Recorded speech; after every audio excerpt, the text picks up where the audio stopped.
Welcome! In this video, I'm going to walk you through the simple steps to enable alerts for requests for access notifications on Google Drive. If you've ever shared a file and someone asked for permission to view it, you know how important it is to receive those alerts right away. By turning on this setting, you'll never miss a request again. Let's get started.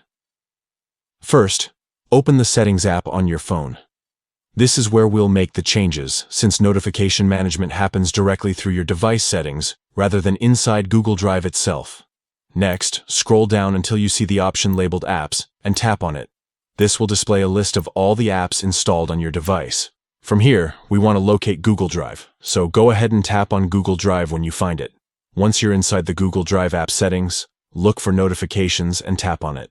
This is where you'll be able to manage what types of alerts the app is allowed to send. Now, select Notification Categories. This section breaks notifications down into different types, so you can control each one individually. Among the options, you'll see Requests for Access. Go ahead and tap on this.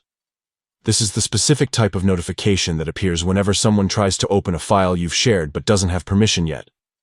Finally, choose Alert. This ensures that any time you receive a request for access, you'll get a clear and noticeable notification instead of a silent one that's easy to miss. And that's it. You're all set. From now on, whenever someone requests access to one of your Google Drive files, you'll immediately see an alert on your phone. This small adjustment can make your workflow smoother and help you stay on top of file sharing permissions without delay. Thanks for watching.